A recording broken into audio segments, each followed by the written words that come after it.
জামাত MP Gazi Nazrul ইসলামের মতো ভবিষ্যতে আরো অনেক জামাত নেতা বহিষ্কার হবে, এই কথাটা লিখে রাখেন। লোডিং।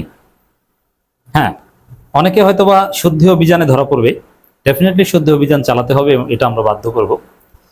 এবং অনেকে এরকম পট খেয়ে বহিষ্কার হবে, তার মধ্যে কমপক্ষে একজন সেই তালিকায় থাকবেন, এটা আমরা মোটামুটি জানতে পেরেছি। তবে কেউ যদি নিজেকে সংশোধন করেন, তবে এখানে খেলাটা নৈতিক স্থলন এটা তো আছেই, অ্যাট দি সেম টাইম তার চাইতে বড় বিষয়টা একটা গোয়েন্দা সংস্থার খেলা। এটা একটা ট্রাপ।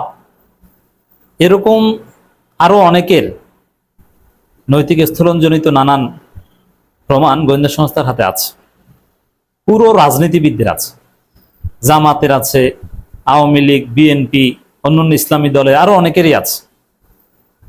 এগুলো যখন যেটা প্রয়োজন হয় তখন সেটা সামনে আনা হবে এবং এরকম ঘটনা আরো কয়েকজনের ক্ষেত্রে ঘটবে।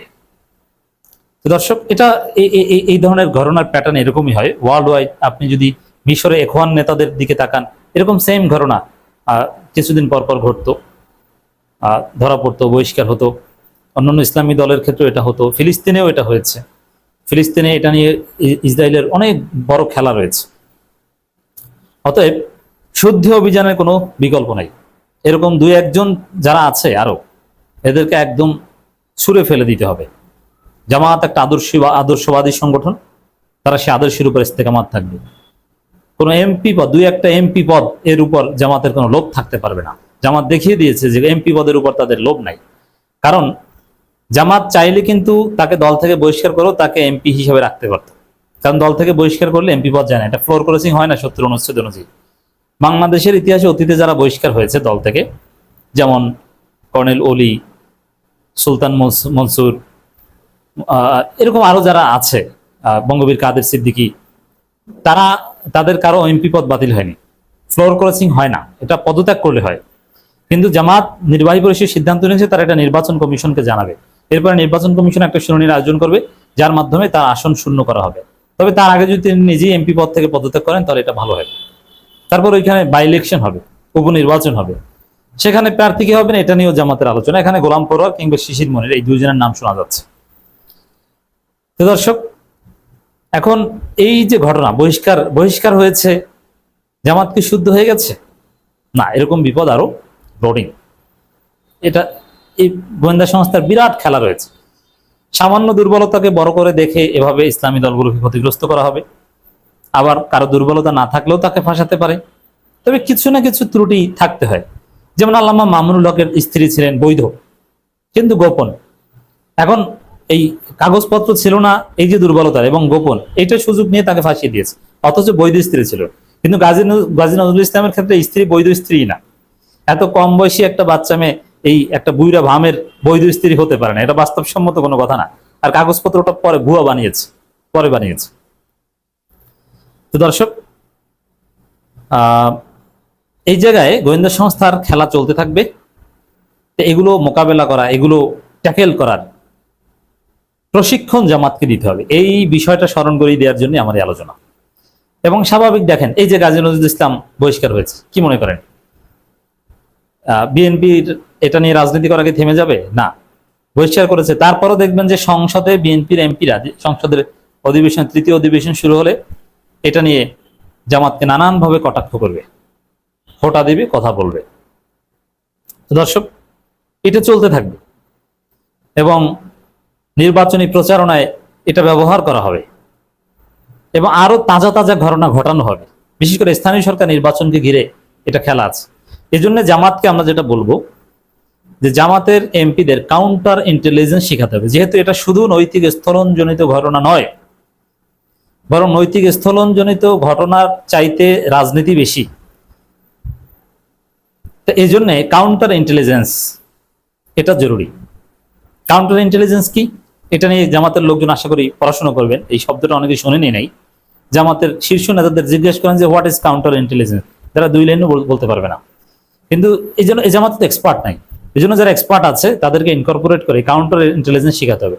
নিজেদেরকে কিভাবে নিরাপদ রাখতে হয়, আপনাদের বিরুদ্ধে গোয়েন্দা সংস্থা লেগে আছে, আপনারা কিভাবে তাদেরকে ভ্যাবাচাকা খাওয়াবেন, বোকা বানাবেন, কিভাবে গোয়েন্দা তৎপরতা আপনাদের বিরুদ্ধে ব্যর্থ হবে, এই বিষয়ে যদি যথাযথ প্রশিক্ষণ জামাত নেতাদের না থাকে, তাহলে এই ধরনের ঘটনার আরো ঘটবে এবং অনেকেই ফেঁসে যাবে। কারণ নৈতিক স্থলন এটা কম বেশি আরো দু একজনের থাকতে পারে, কিন্তু দেখেন বিএনপি আওয়ামী লীগে তারা প্রশিক্ষিত বলে, তারা কাউন্টার ইন্টেলিজেন্স বুঝে বলে, তাদের প্রশিক্ষণ আছে বলে, তাদের মধ্যে এরকম হাজার হাজার ঘটনা আছে, কিন্তু এইভাবে তাদের মান সম্মান যায়নি। কিন্তু জামাতের মধ্যে হয়তোবা এই গাজী নজরুল ইসলাম আর একজন, এর চাইতে বেশি সম্ভবত হবে না।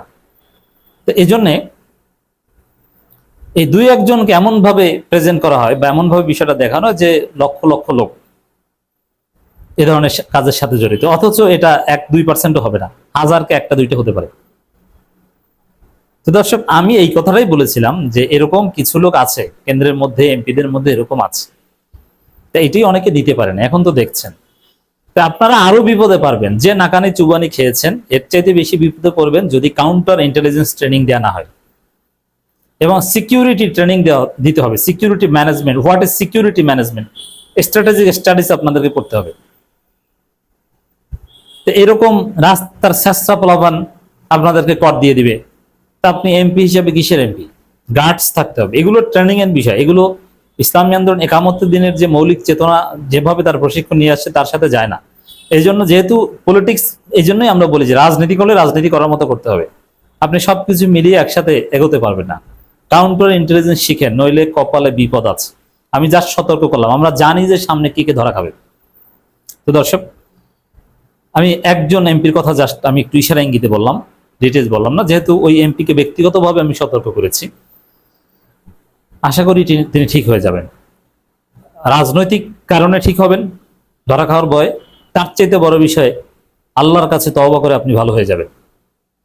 তো দর্শক, আমরা এই কথাগুলো কেন বলছি, আরো আমাদের জানার বাইরেও এরকম যদি কেউ জড়িত থেকে থাকেন, আজকে রাতে তওবা করেন।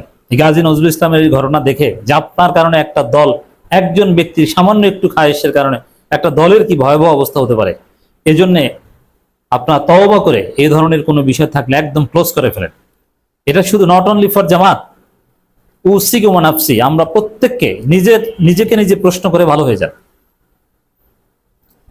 এটা অন্যান্য ইসলামী দল থেকে শুরু করে নানান জায়গায় আছে, বড় বড় বক্তা ওয়াজ করে, তাদের মধ্যে আছে। সেই নাইমা ভাবির কথা মনে আছে না, আংটি কাণ্ডের কথা, হাবিবুর রহমান মিসবার, এরকম অনেকে আছে। তো দর্শক দেখেন, সাতক্ষীরার শ্যামনগরে কিন্তু বিক্ষোভ করেছে বিএনপির লোকজন, নাম বিএনপি দেয় নেই, সাধারণ জনগণের ব্যানারে থুতু নিক্ষেপ, পুষ্পোত্তলিকা দাহ, এরকম নানান কর্মসূচি পালন করেছে এবং তাকে অবাঞ্ছিত ঘোষণা করেছে।